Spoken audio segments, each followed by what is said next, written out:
Good morning all of you.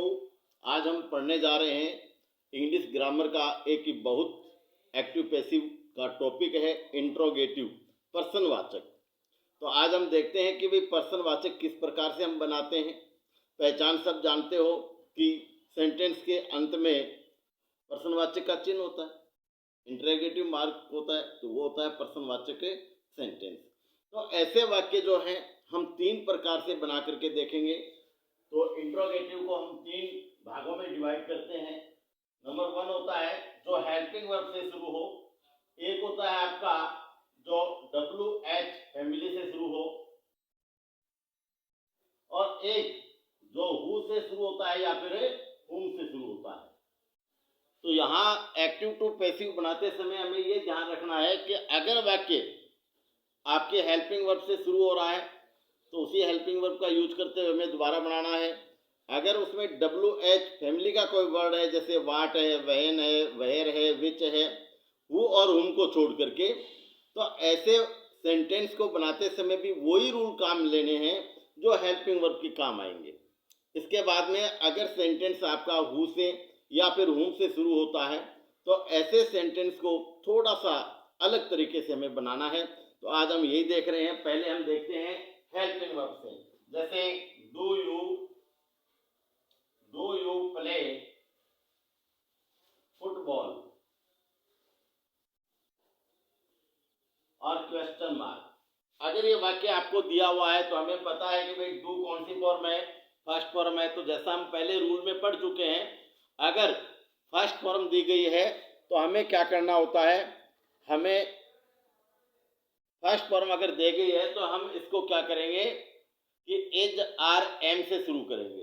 तो हमारा object football है तो इसलिए हम लगाएंगे एज और ऑब्जेक्ट लिखेंगे फुटबॉल, एज फुटबॉल, और वर्ब की third form played by you और क्वेश्चन मार्क। आपको जो मैंने पहले पीछे के वीडियो आपने देखे होंगे जिसमें मैंने इनके 5 नियम बताए हैं। तो 5 नियम में जो दूसरा नियम हमारा टेबल का है कि भाई वर्ब की फर्स्ट फॉर्म हो तो इज आर एम लगाओ, सेकंड फॉर्म है तो वाज वर लगाओ। अगर पहले से is are am was were दिया गया है तो उसमें बीइंग जोड़ दो, हैज हैव या हेड दिया है तो उसमें बीन जोड़ दो, कोई भी मॉडल आती है तो उसमें बी लगा दो। तो ये टेबल की सहायता से ही आपको बनाने हैं, बहुत ही सरल है, कुछ नहीं है। तो देखिए डू यू प्ले फुटबॉल, तो हमने लिखा is football played by you. अगर ये वाक्य ऐसे होता डिड यू प्ले फुटबॉल, तो आप देख रहे हैं कि भाई डिड कौन सी फॉर्म है, सेकंड फॉर्म है। तो यहाँ आप क्या करेंगे, ऑब्जेक्ट के आधार पर लगाओ, जैसे watch football played by you और क्वेश्चन मार्क। तो इस प्रकार से आप एक एग्जांपल और देखिए, जैसे आर यू प्लेइंग फुटबॉल। केवल आपको जो मैंने टेबल बता रखी है टू बी की क्रिया में, रूल नंबर सेकंड, उसका यूज करना है। अब यहाँ आर है तो हम इज आर एम को इज आर एम में ही चेंज करेंगे। तो फुटबॉल के लिए इज लगेगा, इज फुटबॉल। जैसा कि टेबल में बताया गया है is are am was verb पहले से दिया गया है तो बी लगा दीजिए। तो is football being, BEING, being played, verb की third form by you.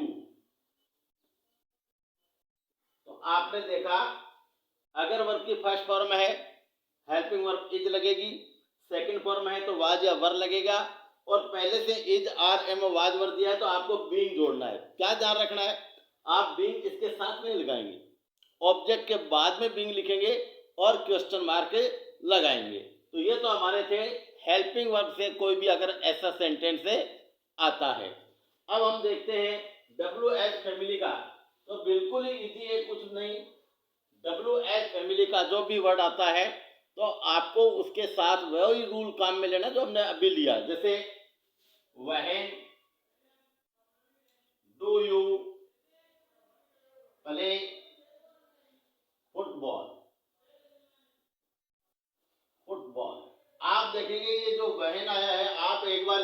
Close कर ले, इसको कवर कर लिया आपने, और इसका बना दीजिए डू।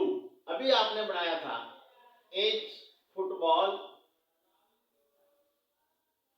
प्लेड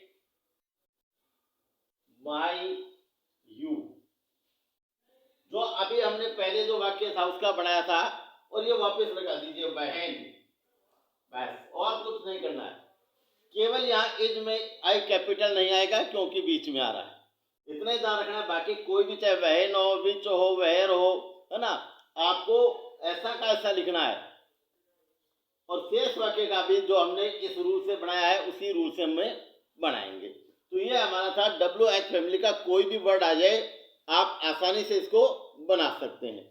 अब हम देखते हैं हु और हुम का प्रयोग। जब आपका वाक्य हु या हुम से शुरू हो तो आप क्या करेंगे, देखिए जैसे वाक्य दिया गया है, who broke this, who broke this beautiful cup, और question mark. Who broke this beautiful cup, तो हम हु को किस में चेंज करते हैं, बाय हुम में चेंज करते हैं। इसका पहले फॉर्मूला आप लिख लीजिए, जैसे फॉर्मूला इसका स्क्रीनशॉट ले सकते हैं आप फॉर्मूले का, कोई दिक्कत नहीं है। सबसे पहले आप हु को चेंज करेंगे बाय हुम, उसके बाद में आप हेल्पिंग वर्ब लिखेंगे, बाय हुम के बाद में हेल्पिंग वर्ब,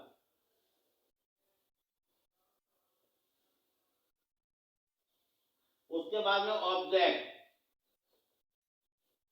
और ऑब्जेक्ट के बाद में बाय हुम आ गया, हेल्पिंग वर्ब आ गई, ऑब्जेक्ट आ गया, क्या रह गया, वर्ब। तो लिखेंगे वर्ब के थर्ड फॉर्म, वर्ब की सदैव थर्ड फॉर्म लिखेंगे, फिर बाय और फिर सब्जेक्ट, और लास्ट में क्वेश्चन मार्क। कैसे बनाएंगे, जैसे हु का हमने बना दिया बाय हुम, बाय हुम। अब हमें हेल्पिंग वर्ब लिखनी है, या हेल्पिंग वर्ब नहीं है, कौन सी फॉर्म है, ब्रेक, ब्रोक, ब्रोकन। तो ब्रोक सेकंड फॉर्म, तो यहाँ वाज या वर आएगा। तो हमें देखना है कि भाई दिस ब्यूटीफुल कप के लिए क्या आएगा, तो वाज, तो बाय हुम वाज। अब ऑब्जेक्ट, ये हमारा ऑब्जेक्ट है, दिस ब्यूटीफुल कप, और ब्रोक की थर्ड फॉर्म ब्रोकन, ब्रोकन, और क्वेश्चन मार्क। इसी प्रकार से अगर आपका वाक्य हु की जगह हुम से शुरू हो जाए, जैसे हुम डिड यू पनिश, थोड़ा सा अंतर है दोनों में। क्या अंतर है, आप जैसे ये फॉर्मूला उसका, ये फॉर्मूला था, लीजिए फॉर्मूला है, सबसे पहले हम लिखेंगे हु, उसके बाद हेल्पिंग वर्ब, हेल्पिंग वर्ब, उसके बाद में हमें ऑब्जेक्ट नहीं लिखना है, हमें क्या लिखना है, वर्ब लिखनी है।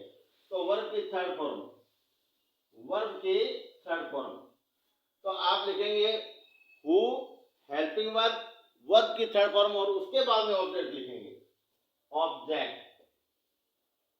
उसके बाद में अगर कोई आपका दिया हुआ है तो आगे चलाएंगे, वरना कोई जरूरत नहीं है। तो आपको इन तीन चीजों का ध्यान रखना है। अब देखिए हुम डिड यू पनिश का क्या बनेगा, हु,